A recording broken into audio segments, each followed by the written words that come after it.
ऐसा होता है ना कि जब हमारे साथ चमत्कार होगा तभी हम मानेंगे, हमारे सामने कोई चमत्कार होगा तभी हम मानेंगे। बहुत सारे लोगों के मेरे पास मैसेजेस आते हैं कि नितिन, ये चमत्कार करने के लिए ईश्वर को किस तरह से हम प्रसन्न करें, कौन सी तरीके से पूजा पाठ करी जाए। तो देखिए, कोई भी ऐसा अलग सा तरीका नहीं है कि आप ईश्वर को प्रसन्न करने के लिए ये करें। तो मैं आप सभी से रिक्वेस्ट ही कर सकता हूँ, जैसे आप हैं ऐसे ही रहिए, ईश्वर भक्ति करते रहिए और देखिएगा आपका वक्त बदल जाएगा। बिना किसी अलग तरीके की पूजा को अपनी ज़िंदगी में शामिल करें। नमस्कार, हर हर महादेव, जय भोलेनाथ। मैं नितिन हूँ, यह है चाचा के फैक्ट्स। कहानियाँ सुनाता हूँ, कभी फैक्ट्स, कभी ईश्वर से जुड़े चमत्कार, कभी रोचक पौराणिक कथाएं और कभी तीसरी शक्ति के प्रकोप के बारे में बात करता हूँ। अगर आपके पास भी कोई ऐसा एक्सपीरियंस है जो आप हमारे साथ शेयर करना चाहते हैं तो प्लीज़ मुझे मैसेज करिएगा। Facebook, WhatsApp, Insta, comment section, कहीं पर भी। थोड़ा वक्त लगता है लेकिन हर किसी की कहानी को मैं सच मानकर अपलोड करता हूँ। अभी फिलहाल चैनल का इंट्रो, उसके बाद आखिर कहानी सुनाऊंगा। कहीं मत जाना, पूरी कहानी सुनना। हर हर महादेव।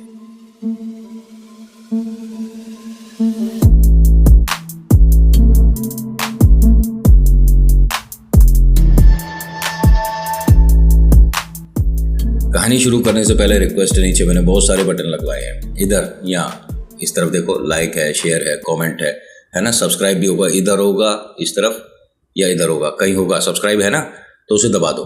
दबाते के साथ ही बेल आइकन दबा दो, फिर ऑल के ऑप्शन को दबा दो।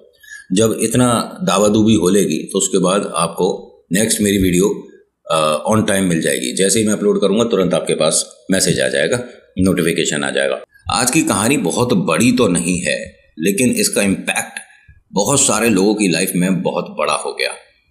आपको पता है, जब आप कहते हो कि भगवान ने मेरे लिए चमत्कार किया तो लोग आपकी बात सुनते तो ज़रूर है, लेकिन पीठ पीछे मजाक भी बना देते हैं कि अरे चल, कौन से ज़माने में जी रहा है, कोई भगवान नहीं होते, कोई चमत्कार नहीं होते। जो होता है हमारी मेहनत की वजह से होता है।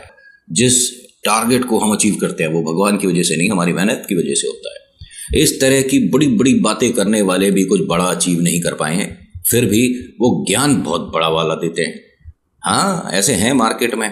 तो ऐसा ही ज़बरदस्त ज्ञान, नॉलेज और लंबी लंबी बातें कर रहा था बहुत सारे लड़कों का एक ग्रुप हिमांशु से। आज की कहानी राजस्थान से है। भेजने वाले हिमांशु हैं और कहते हैं कि नितिन भाई, बाबा शाम ने सभी को एक ऐसा करारा जवाब दिया जिसके बाद मेरे को लोग पूछने लग गए थे कि बाबा को किस तरह से प्रसन्न किया जाए, चमत्कार कैसे होते हैं।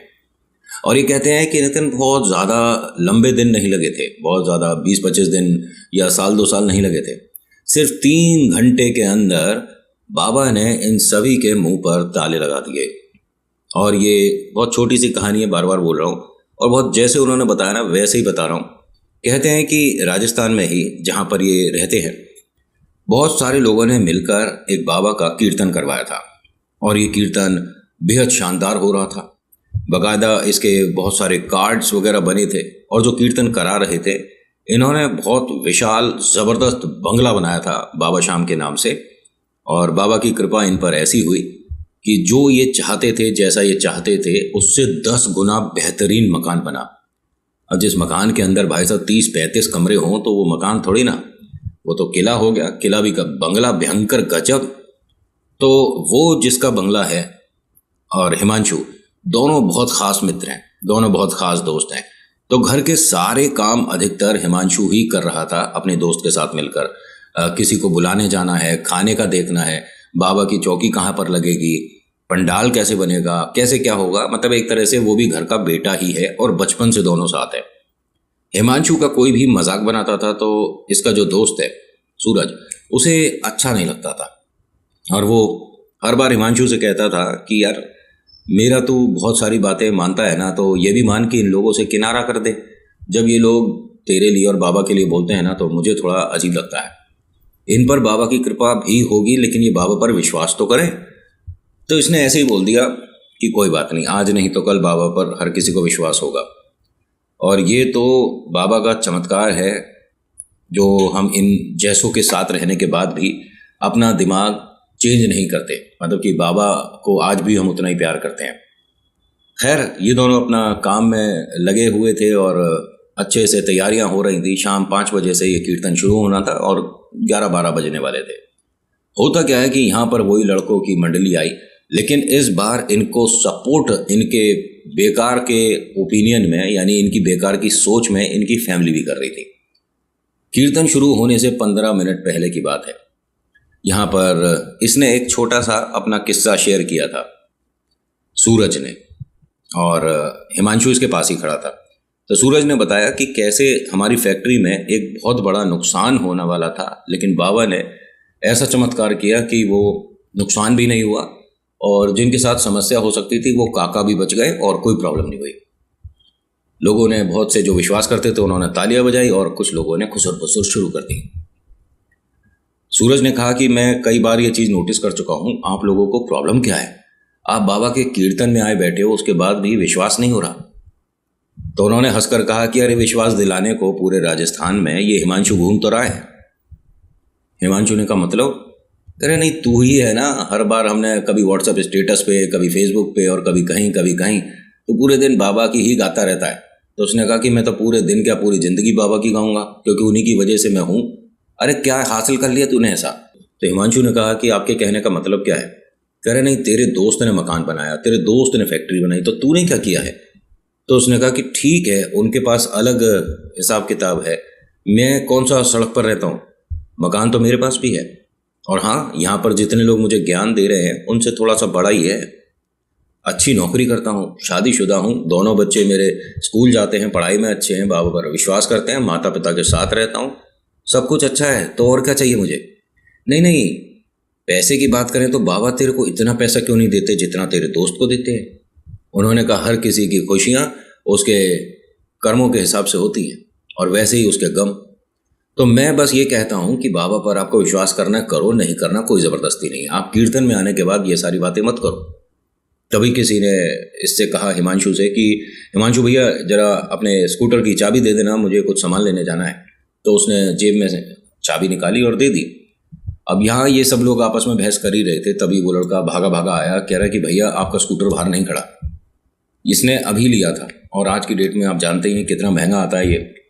मेरे ख्याल से अगर मैं गलत नहीं हूँ तो 1 लाख के ऊपर ही होगा शायद, और बहुत होते हैं भाई इतने पैसे। तो ये बाहर गया भागा भागा और स्कूटर देखने लगा। तभी सूरज भी इसके साथ बाहर आया कि ऐसे कैसे गायब हो गया, ऐसे कैसे उठा कर ले गया। अब ये देखिए, फैमिली काफ़ी मजबूत है सूरज की, और मजबूत ना भी होती तो पुलिस का तो काम है उनके सपोर्ट में आना। इन्होंने यहाँ पर आकर पंडाल में, अभी कीर्तन शुरू नहीं हुआ था, आकर सभी को कहा कि आप में से किसी ने स्कूटर देखा है, तो लोगों को मजाक उड़ाने का मौका मिल गया। सब ने क्या मजाक बनाया इसका, अरे तेरे बाबा श्याम ने तेरे साथ तो नुकसान करा दिया, अरे तेरे बाबा श्याम ने तो तेरा स्कूटर छिनवा दिया, अरे कैसा भगत है तू, तेरे भगवान ने तेरे ही स्कूटर की रक्षा नहीं करी तो तेरी क्या करेंगे, और ऐसा और वैसा न जाने कैसा। इसकी आंखों में आंसू तो आ रहे थे, लेकिन इसके पास जवाब नहीं था देने को। यहाँ पर पुलिस आई, और आप भी जानते हैं कितना ढूंढ पाते हैं कितना नहीं। बड़ी बड़ी गाड़ियाँ मिसिंग हो जाती हैं, तो स्कूटर कहाँ ढूंढ पाएगी पुलिस है? और ढूंढ ले तो अच्छी बात है भैया, हम तो आशा ही कर सकते हैं कि अगर कोई चीज़ गायब हो जाए या चोरी हो जाए तो उसे पुलिस ठीक टाइम पे ढूंढ दे, हम बस आशा ही कर सकते हैं, उसके अलावा हम पे कुछ हो नहीं सकता। लेकिन इसने, हिमांशु ने यहाँ हाथ जोड़े और बाबा से अरदास लगाई सभी के सामने। लेकिन इस बार देखिए, मैंने कई बार आपको ये चीज़ बोली है कि कभी भी अरदास लगाते में शब्द दूसरे तक नहीं पहुँचने चाहिए, एक तरह से मन में बोलो, ठीक है? कभी भी तेज तेज मंदिर में खड़े होकर नहीं बोलना चाहिए। किसी भी धर्म में, किसी भी मंदिर में आपकी बात आपको किसी और को सुनाने की ज़रूरत नहीं है, ठीक है? लेकिन इस बार इसने शब्दों का इस्तेमाल करा, और तेज तेज क्या बोलता है कि बाबा श्याम, बात अब इज्जत वाली है, और मेरे साथ अपमान हो चल जाएगा, मेरे लिए गलत शब्द बोले ये लोग चल जाएगा, तुम्हारे लिए नहीं सुनूंगा। आज तुम्हारा कीर्तन है बाबा, मेरा स्कूटर कल परसों तरसों कभी भी हटवा देना, लेकिन आज स्कूटर वापस वहाँ चाहिए जहाँ पर था, क्योंकि इन लोगों ने जो बोला है वो मेरे सीधा दिल पर लगी है। और ये फिर भी लोग चुप नहीं हो रहे थे, अरे कीर्तन में आया था ये तो स्कूटर इसका चोरी हो गया, और ऐसा है, अरे कोई बाबा श्याम नहीं होते, और ऐसा। फिर सूरज ने भी बोला कि अगर तुम्हें इतना ही अपने ऊपर विश्वास है और तुम बार बार ये बोल रहे हो कि बाबा श्याम नहीं होते, तो यहाँ क्या करने आए थे? कह रहे वो तो आस पड़ोस की वजह से आ गए हम। होता है ना कि किसी के दुख सुख में आप नहीं जाओगे तो आपके में कौन आएगा, हम तो इसलिए आ गए, वरना बाबा शाम से हमें ऐसी कोई तू जानता ही है। तो सूरज ने कहा कि ठीक है, ये खाने का प्रोग्राम जो है ना, ये करने के बाद आप घर ही चले जाओ, ज़्यादा सही है, क्योंकि बाबा के कीर्तन में वही बैठे जो कि बाबा पर विश्वास करता हो। अरे वैसे ही ना बैठो कोई भी, ठीक है। अब इसकी आंखों में आंसू थे हिमांशु के, और हिमांशु सूरज से कहता है कि आज मेरा विश्वास डगमगा रहा है। इन सभी लोगों ने जो शब्दों के तमाचे मेरे चेहरे पर दिए हैं ना, इसके निशान नहीं हटेंगे मेरे भाई, क्योंकि उन्होंने मेरे बाबा को लेकर जो बोला है ना, मेरे पास उसका आज जवाब नहीं हो पा रहा, मैं कुछ नहीं कह पा रहा। पुलिस वाले आए यहाँ पर, सभी कुछ लिख लिखा कर चले गए, और कीर्तन शुरू होने से 10 मिनट पहले उन लोगों ने फिर से इसका मजाक उड़ाना शुरू कर दिया। अरे कीर्तन शुरू होने वाला है, अब तो खाने वगैरह का हो गया, अब तो अपने बाबा से कह दे कि स्कूटर ढूंढ दो, एक बार स्कूटर मिल जाए तो हम भी मान लेंगे कि भैया चमत्कार होते हैं। अब उसने कहा कि मेरे पास आप सभी के ना बातों का जवाब है नहीं, जवाब देने वाला वो सामने बैठा है, जिसे खाटू श्याम बोलते हैं। और हाँ, कीर्तन खत्म होने से पहले तुम्हें तुम्हारे जवाब जरूर मिलेंगे, और कोई भी हाथ जोड़ के विनती है, कीर्तन पूरा होने तक यहाँ बैठ जाना, कहीं जाना मत। तो यहाँ कुछ लोगों ने एक तरह का चैलेंज जैसा कर दिया, बहस कर दी कि ठीक है, अगर कीर्तन खत्म होने से तेरे पहले बाबा ने कुछ चमत्कार कर दिया तो भैया हम हर जगह जा जाकर बताएंगे कि बाबा शाम चमत्कार करते हैं, और हर महीने इस गली में कीर्तन होगा, भले ही हम पांचों को मिलके कराना पड़े या कैसे, हर महीने होगा। अब इतना कुछ बोला और कीर्तन शुरू हो गया। आज की डेट में भी वहां पर हर महीने कीर्तन होता है। किसको चैलेंज कर रहे थे? बाबा शाम को? अरे बाबलो, वो तो महाभारत में हमारे कन्हैया का थोड़ा सा लीला आ गया बीच में, वरना तो खेल कुछ और ही हो जाता। बाबा शाम के बारे में पता है ना, बर्विक सिर्फ 3 बाण लेकर निकले थे घर से, और महाभारत खत्म होने वाली थी उसी 3 से। 3 क्या, 1 से हो जाती पूरी महाभारत खत्म। लेकिन कन्हैया जहां पर है वहां पर लीला तो होगी ही, थोड़ा बहुत छल तो होगा। खैर, कहानी पर वापस लौटता हूं। ये जो भाई साहब है, ये कीर्तन में सबसे पीछे बैठे थे, आंखों में आंसू थे, लगातार बाबा को देख रहे थे, और मन में बस यही था कि बाबा आज सभी के सामने मेरे पास तुम्हारे सपोर्ट में कोई जवाब नहीं रहा, वरना मैं हर किसी को मुंह पे जवाब देना जानता हूं। तभी एक बच्चा भागा भागा आया, कहता है कि भैया आपका स्कूटर उधर गिरा हुआ है, उसे उठा दो या चाबी हमें दे दो, हम सीधा लगा देंगे। कीर्तन होता होता एकदम रुक गया। इसने पीछे मुड़कर देखा, बच्चे से पूछता है कि कौन सा स्कूटर? अरे भैया आपका ही स्कूटर है ना, वाइट वाला, राइट हैंड पे चुनरी बंध रही है, आपकी स्कूटर का नंबर यही तो है।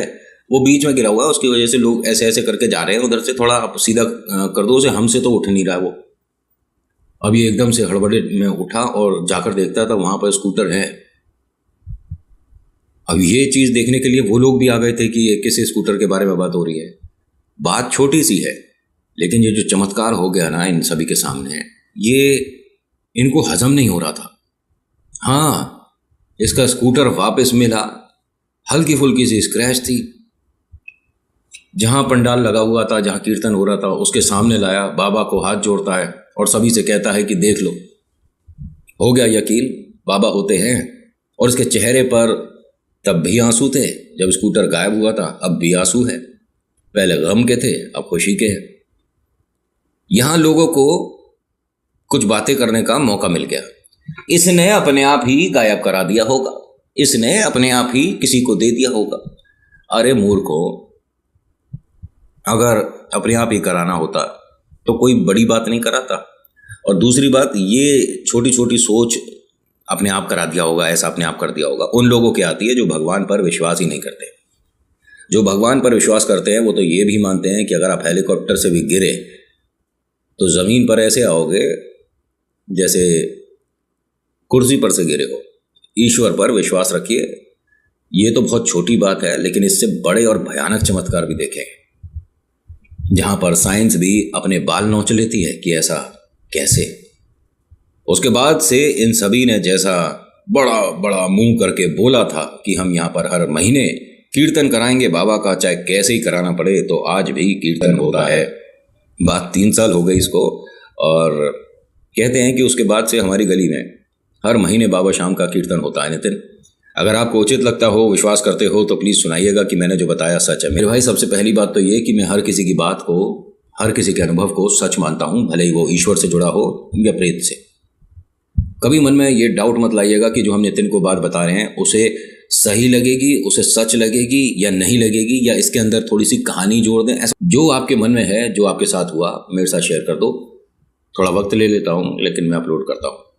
आज के अनुभव में इतना ही। कैसा लगा बताना ज़रूर। अच्छा लगा तो लिखना खाटू श्याम बाबा चाचा के फैक्ट्स, आपका व्यू जो आप कहना चाहते हो। So thank you so much for watching. मेरा नाम नितिन है। मुलाकात करूंगा एक नेक्स्ट वीडियो में। हर हर महादेव, जय भोलेनाथ। धन्यवाद।